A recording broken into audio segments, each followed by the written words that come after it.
It was the campus queen's birthday, and I was ready with 999 roses and a diamond necklace worth $250,000. Just as I was about to call her, a few lines of text scrolled across my vision, like captions from a movie only I could see. LL, the second male lead, Julian Vanderbilt, really thinks a little dirty money is enough to win over our leading lady. Ha, he has no idea the more he loves the campus queen, the more she'll despise him. I turned and gave the flowers and the necklace to the gold digger who'd been chasing me for half a semester. Newbie question, why does she hate him so much? Isn't he hot and rich? The main character, Leo Vance, has a love amplification system.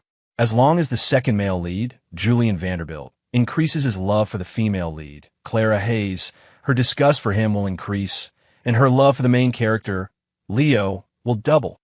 So the more Julian loves her, the more she'll hate him, and the more she'll love Leo.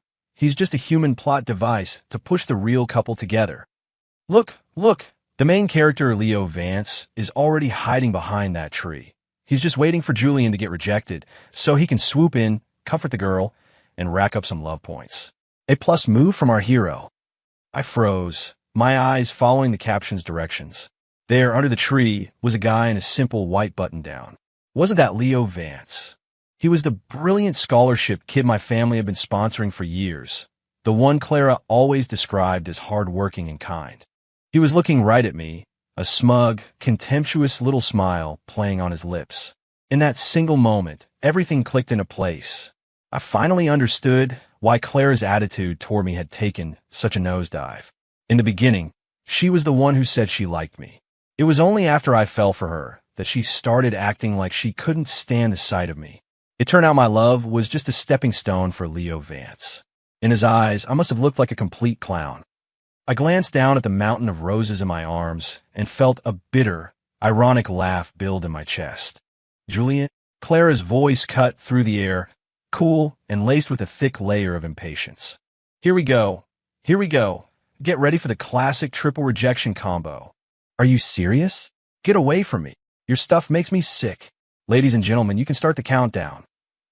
I feel so bad for my girl Clara, having to deal with this kind of harassment every day. Leo, hurry up and protect your woman. She was wearing the white sundress I loved, no makeup on, her brow furrowed as she stared at me. What do you want now? Didn't I tell you to stop bothering me? I don't want to see you. Please get away from me. And stop trying to shove your tacky crap in my face. It honestly just makes me want to throw up. Her lines, they were identical to what the captions had predicted. A chill washed over me. The text said the more I loved her, the more she despised me. So what if I stopped loving her? My gaze drifted past her, scanning the crowd until I spotted a girl in a crop top and heavy makeup. It was Kinsey Morgan, captain of the dance team. The whole campus knew she was a gold digger, and she'd been after me for months. I yelled her name. Kinsey, get over here. Kinsey froze for a second. Then a look of pure ecstasy washed over her face. She navigated the lawn in her heels and practically sprinted toward me, her wide, hopeful eyes locked on mine. I shoved the enormous bouquet of roses into her arms. These are for you. Kinsey stared, stunned for a solid 3 seconds before erupting in a squeal of pure joy. Oh my God, thank you, Julian. I shot a quick glance at Clara. She was staring at me, her expression cold, but I saw a flicker of something, annoyance, anger, flash in her eyes before it was gone. The captions exploded. Oh, what's happening? This isn't in the script. Is the second lead having a psychotic break? He gave the flowers to the side chick. A small smile touched my lips. Then, right in front of Clara, I snapped open the velvet box. The diamond necklace inside glittered, catching the afternoon light in a shower of rainbows. I looked at Kinsey. Call me Daddy, and this necklace is yours. Kinsey was practically trembling with excitement. She stood on her toes, planted a quick kiss on my cheek, and whispered shyly in my ear, Daddy. I wrapped an arm around her waist, pulling her flush against me. Come on, I murmured with a low laugh. Let's go for a ride. Okay. Kinsey was giddy, pressing her entire body against mine. I held her close as we walked away, and not once, from beginning to end, did I give Clara Hayes another glance. By now, the text scrolling in my vision had lost its mind. HLYSD, the script is broken. Writer, get in here. Did you change the plot? What kind of plot twist is this? Why did the simp suddenly run off with the gold digger? I don't buy it. This has to be some new, pathetic tactic from Julian, trying to make Clara jealous. It's so transparent. Exactly. It has to be. Our Clara would never fall for something so cheap. I sped off in my Lamborghini with Kinsey beside me. She was excitedly snapping pictures for her Instagram story. The captions floated in front of me. Whoa, Julian actually left. The script is officially derailed. Our girl Clara is just standing there, stunned. Her face is shifting between pale and flushed. It's better that the second lead is gone. Our hero, Leo, will always be there when the heroine needs him most. A cold smile crept onto my face. Leo just pulled a single cupcake out of his backpack and whispered happy birthday to Clara. The cupcake may be small, but our Leo bought it by pinching pennies. The thought is so much more important than money. Clara's expression is so forced. Even though she said thanks, she kept looking in the direction Julian's car disappeared. That scumbag must have really hurt her feelings. She didn't even eat the cupcake, said she didn't have an appetite, and went back to her dorm alone. This is all Julian's fault. He completely ruined her birthday.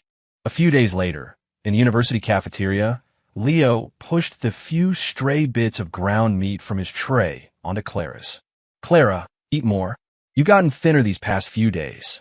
His eyes were full of pity. Don't waste your energy being angry at irrelevant people. It's not worth it. Clara forced a smile, pushing the rice around on her plate with her fork, clearly having lost her appetite. Just then, a shriek of excitement came from a nearby table of girls. Oh my God, look at Kinsey Morgan's Instagram. She and Julian are at Aura. You mean that place that's like $1,000 a person and you have to book 3 months in advance? The 3-star Michelin one? This photo is gorgeous. Holy crap, that tomahawk steak is bigger than my face. Clara's hand froze. Almost unconsciously, she unlocked her phone and opened the app she hadn't looked at in 3 days. Instagram. She saw Kinsey, wearing glamorous makeup, smiling brilliantly for the camera. Around her neck, refracting the light into a blinding glare, was the $250,000 diamond necklace that should have been hers. She saw another photo of Kinsey nestled in my lap, lovingly feeding me a piece of steak. The caption was a dagger to the heart. Daddy says he loves it when I cut his steak for him. Below was a long stream of likes and comments. It felt like half the school was fawning over it. The word daddy felt like 2 poison needles stabbing into Clara's eyes. She looked down at the bland vegetables and tofu on her own tray. An indescribable wave of bitterness and humiliation surged up from the pit of her stomach. The rice in her mouth suddenly tasted like wax. That scumbag and his trashy girlfriend are going too far. They made Clara's face go completely pale. She can barely hold her chopsticks. Hearing the commotion, Leo frowned, a flash of annoyance and contempt in his eyes. Noticing the look on Clara's face, he tried to comfort her. Clara, ignore them. They're such shallow people. What's so great about all that flashy vanity they build with money? We're different from them. Our happiness is built on shared ideals and a spiritual connection. 3 days ago, those words might have worked on Clara, but right now, they sounded incredibly grating to her ears. It's easy for you to be dismissive, she thought, because you could never provide it anyway. For the first time, she didn't agree with him. Instead, she put her chopsticks down with a clatter, her voice tinged with a resentment she didn't even realize was there. I'm full. With that, she stood up and, ignoring Leo's stun calls, walked straight out of the noisy cafeteria. She ended up on the athletic field, alone. The evening breeze was cool against her skin, but it did nothing to dispel the agitated heat in her chest. Her mind was stuck on a loop, replaying the image of Kinsey curled up in my lap, feeding me steak. She suddenly remembered all the times I had asked her out to high-end restaurants. She had rejected every single invitation, always saying she didn't like those kinds of places. At the time, she thought she was being noble above it all. But now she realized it wasn't that she didn't like it. She was just used to rejecting me. She was used to enjoying my pursuit, while simultaneously looking down on my tacky methods. But now that all of it was being given to someone else, now that the fireworks that once exploded only for her were lighting up another girl's sky, she felt a bone-deep sense of loss and injustice. The captions were flying across my vision. The second lead is such an asshole, provoking our Clara like this. He's doing it on purpose. I told you. If he can't have her, he wants to destroy her, using these vulgar displays of wealth to hurt her. It's disgusting. My poor Clara. She's just not used to this yet. Leo, go comfort her. See, the second lead is still in love with her. Otherwise, why would he use such a childish method to get her attention? It's pathetic, this twisted kind of love. Exactly. The more he acts out like this, the more it proves he can't let her go. Our goddess Clara is irresistible. I glanced at the self-deceiving captions, then turned off my phone and popped the last piece of steak into my mouth. It was delicious. 3 Clara and Leo were in a Cold War for 2 days. Leo finally used his scholarship money to buy Clara a $20 silver necklace she'd been eyeing for a while, which was enough to win her back. Seeing the screen full of comments like, "Our hero is so sweet," and "This is what real, simple love looks like," I almost laughed out loud. I offer her a $250,000 diamond necklace, and she calls it tacky with a disgusted look on her face. A week later, on Kenzie's birthday, I was driving her to dinner when I saw 2 familiar figures standing next to a beat-up electric scooter on the side of the road. Leo was crouched down, sweating, tinkering with the scooter, his hands covered in black grease. Beside him stood Clara, looking utterly annoyed.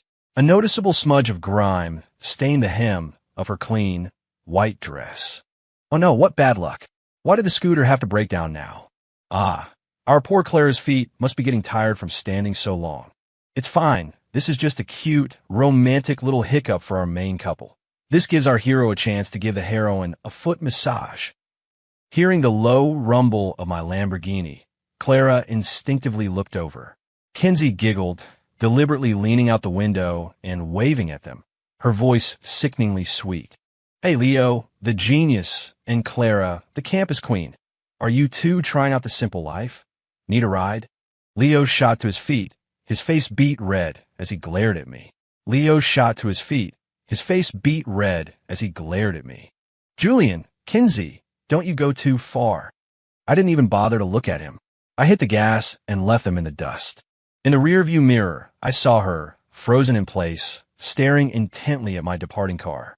Jerk, he obviously drove by just to humiliate them. So disgusting. What's so great about a stupid car? Our Clara doesn't care about that stuff. Exactly. She's just grossed out by his behavior. The one she loves will always be Leo? Is that so? I didn't think so. At the apex of the Summit restaurant, I threw Kenzie the most extravagant birthday party imaginable.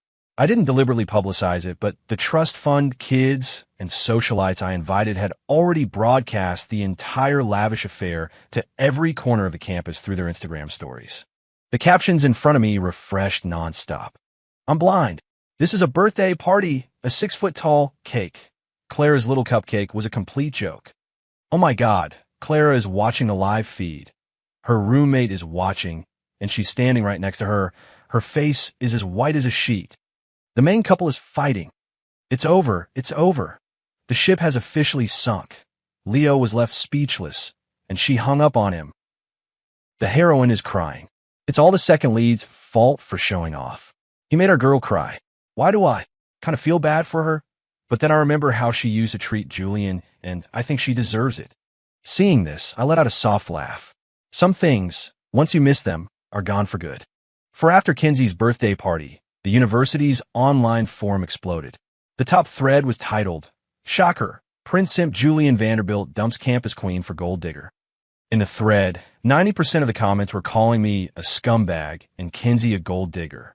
Kenzie showed me her phone, her cheeks puffed out in frustration. "Baby, they're all trashing me." I smiled. "And what do you think?"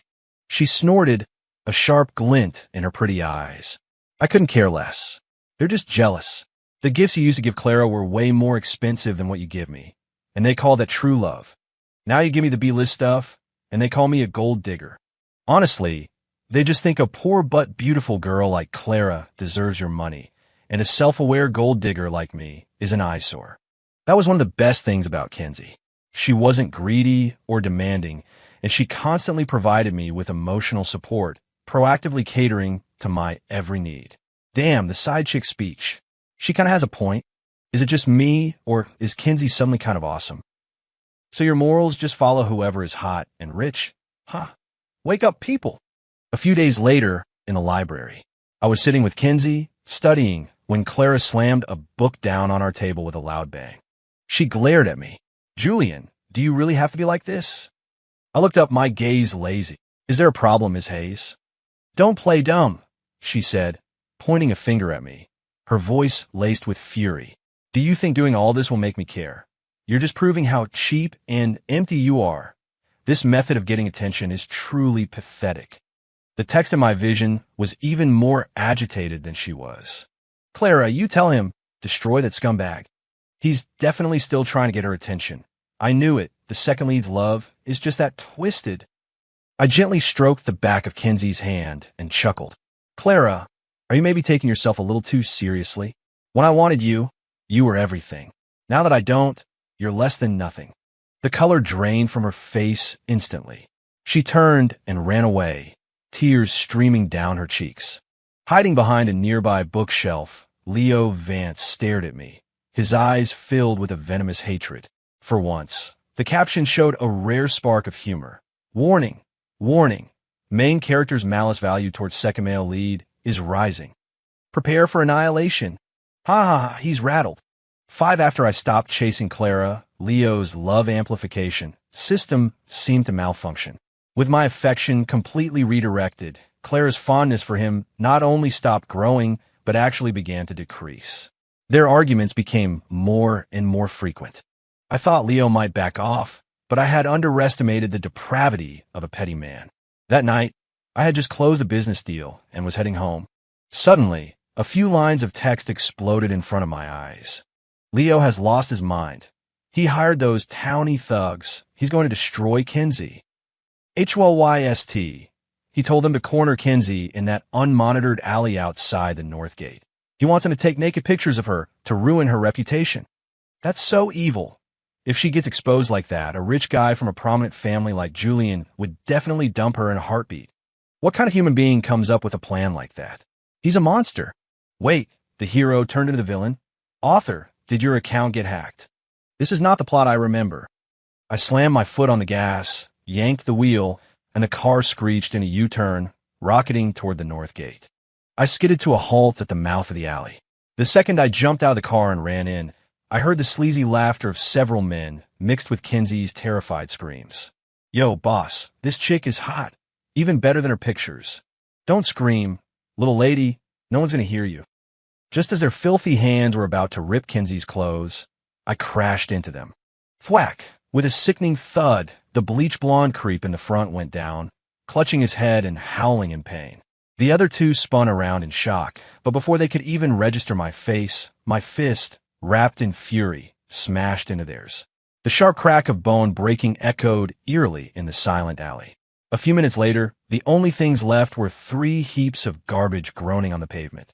Kinsey threw herself into my arms, sobbing uncontrollably. I took off my jacket and draped it over her trembling shoulders. It's okay, I murmured. How about you? Don't be afraid. Just then, Leo and Clara appeared at the entrance to the alley. Julian, what are you doing here? What happened? His words died in his throat as he took in the scene. A flash of anger, the rage of a failed plan, crossed his face before he expertly masked it. He hurried over, feigning shock as he looked at Kinsey, who was shaking in my arms. Oh my God. Kinsey, are you okay? These guys are unbelievable, doing something like this so close to campus. Clara followed him in, her expression complex as her eyes landed on my arm, held tightly around Kinsey. Her lips parted, but she said nothing. Leo continued, Don't worry, Kinsey. Only the 4 of us know you were assaulted. For the sake of your reputation, we won't tell anyone. Then he turned to me. Julian, I know you care about Kinsey. Don't worry. As long as we keep quiet, your family will never know she was violated, and they won't object to you two being together. Damn, he's trying to imply to Julian that Kinsey was already assaulted. Disgusting. He wants Julian to be the one to dump her. Hearing him repeat the words assaulted and violated, I spun around and slapped him across the face, so hard that blood trickled from the corner of his mouth. Annoying little insect. Shut your mouth. Without another word, I swept Kinsey up into my arms. She let out a small gasp, wrapping her arms tightly around my neck and burying her face in my chest. We're going home. Why, yes, so satisfying. That slap was epic. Julian's boyfriend level is off the charts. Kinsey chose the right guy. Clara is completely stunned. The way she's looking at Julian has totally changed. From beginning to end, Clara's eyes were glued to me. She watched me gently wrap my jacket around Kinsey. She watched me defend Kinsey without question. She watched me scoop her up in my arms like she was the most precious thing in the world. The regret in her eyes was so thick it was practically overflowing.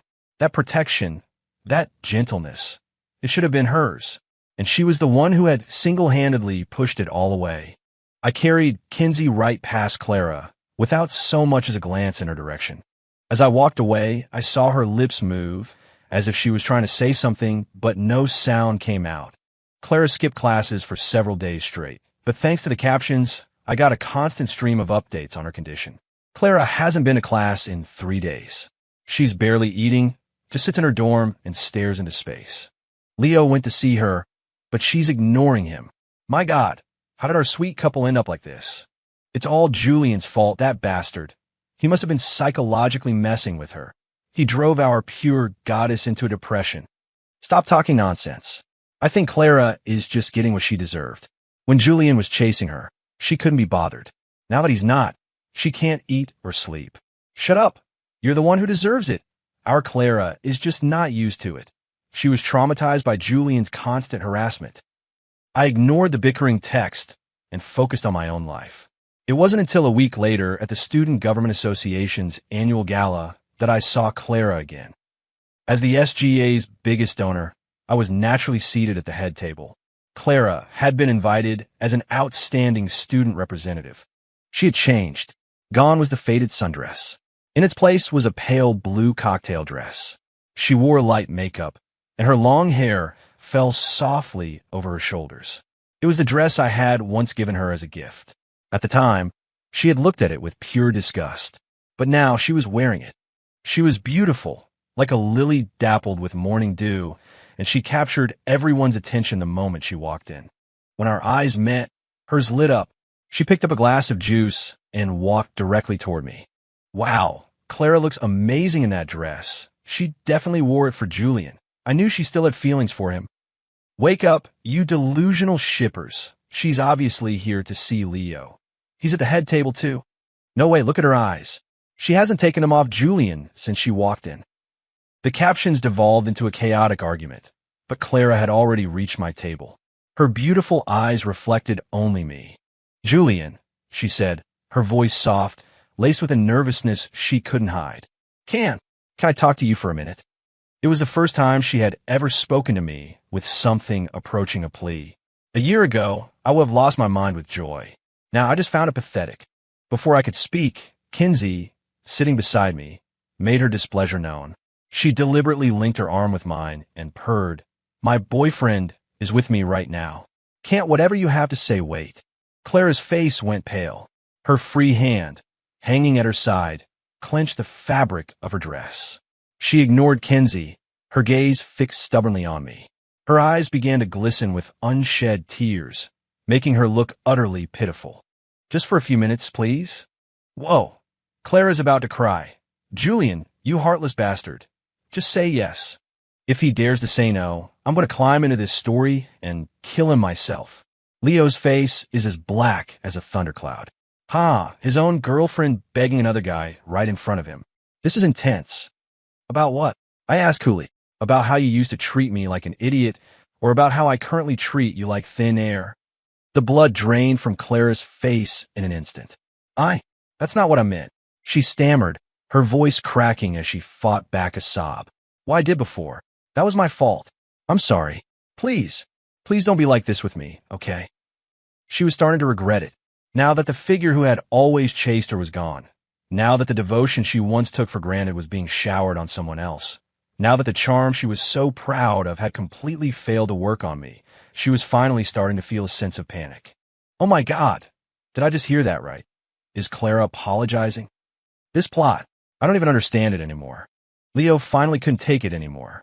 He shot to his feet, yanked Clara behind him, and glared at me with fire in his eyes. Julian, that's enough. What kind of man are you, humiliating a girl in public like this? I laughed. What kind of man I am is none of your business. I looked down on him, my eyes like ice. But you, Leo, what the hell are you? Wearing clothes paid for by a Vanderbilt family scholarship, using money provided by the Vanderbilt family, at a gala sponsored by the Vanderbilt family, you have the audacity to shout at me. With every sentence, I took a step forward, my presence completely overwhelming him. You tell me, who gave you the nerve? Leo's face turned a shade of dark purple. He was so cornered he couldn't utter a single word. All his pride, all his self-respect crumbled into dust before the words Vanderbilt family. And you? I turned my head to look at Clara, who was hiding behind him, her eyes red and tear-filled. I sneered internally. Drop the cheap, pitiful act. When you two were standing on the sidelines laughing at me, did you ever think this day would come? My patience, my affection, it's very expensive, and you've used it all up. Now, take your man and get out of my sight. You're polluting the air. Without another look at them, I wrapped my arm around Kenzie's waist and turned toward the terrace. It's getting stuffy in here. Let's get some fresh air. Meanwhile, the captions were scrolling furiously in my vision. Is Julian insane? How could he say that to our Clara? He's gone too far. Using money to humiliate people. The ugly face of a capitalist. I feel so bad for Leo, having his deepest insecurities exposed in public like that. My poor Clara. She already apologized. Why does Julian have to be so aggressive? He was never like this before. He's just a possessive psycho who wants to destroy what he can't have. He's terrifying. Clara, run. I mean, not to be that person, but isn't everything Julian said true? When he was being treated like a circus monkey, none of you seemed to feel bad for him. If your moral compass is that broken, just shut up. Our Clara and Leo are the victims here. After the gala, Clara locked herself in her dorm room. Oh my God. What is Clara doing? She just pulled that dusty box out from under her bed. I sent that. Isn't that the stuff Julian used to give her? I thought she said she threw it all away. She kept it. She's crying. She's hugging that little teddy bear Julian gave her and just sobbing her heart out. Is she losing it? She's scrolling through her phone, reading all the old messages Julian sent her, one by one, crying as she reads. Leo is knocking on her door, but she's completely ignoring him. She turned her phone volume all the way up and is listening to Julian's old voicemails on a loop. I think she actually regrets it. But what's the point now? Julian is done with her. I watched the text scroll by, feeling nothing. You reap what you sow. On the day final grades were posted, a massive crowd gathered in front of the university's main bulletin board. I had just parked my car when I saw Clara. She was squeezed into the crowd, and when she saw the string of bright red Fs next to her name, her body swayed, and she nearly collapsed. For someone whose academic performance was her only source of pride, it was a devastating blow. She turned away, looking completely lost, and then she saw me. She ran, completely reckless, and threw herself in front of my car, blocking my path with her outstretched arms. She was wearing that white sundress, the one I used to love most.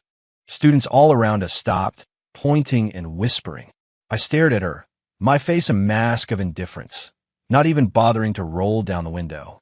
What is she doing? Please don't tell me she's going to do something stupid. Poor Clara. She must have hit rock bottom to go to Julian like this. Julian is a monster. Look at that cold expression. He's definitely going to humiliate her again. Then, with a soft thud, she dropped to her knees in front of my car.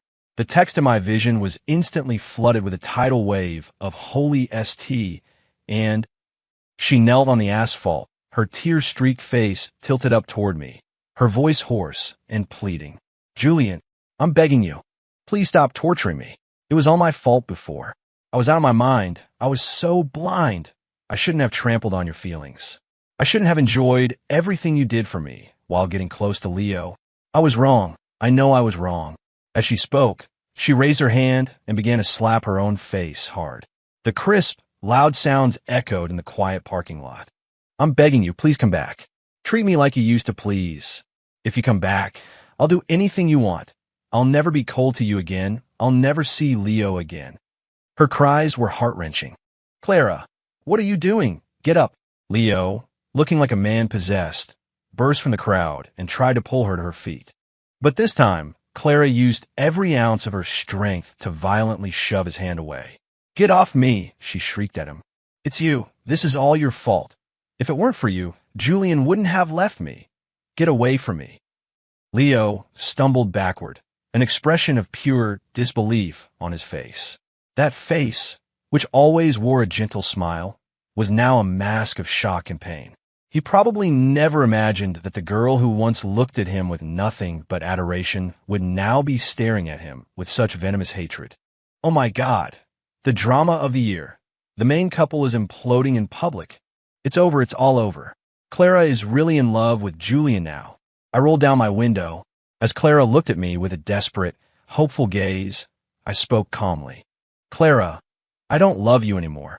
After I drove away, Clara collapsed and was taken to the campus clinic. When she woke up, she asked to see Leo. On the roof of the engineering building, Clara's face was a twisted mask of rage. "Leo, you ruined my life. You were the one who made me treat his love like garbage. You were the one who let me shamelessly enjoy his kindness while looking down on him as a person. You were the one who made me miss out on the only person who ever truly cared for me. You turned me into this pathetic, laughable wretch that even I can't stand to look at." Her voice grew louder and more frantic until it became a piercing shriek. She pulled out a small paring knife. With all her strength, she plunged the gleaming blade into his stomach. Once, twice, 3 times. She was like a machine, mindlessly repeating the motion as blood splattered across her face and clothes. Leo's eyes were wide with disbelief. Until the moment he died, he couldn't understand why the girl who once loved him so completely would attack him with such ferocity. He crumpled to the ground, his body twitching on the cold concrete before finally going still. Clara dropped the knife. She stared blankly at her blood-soaked hands.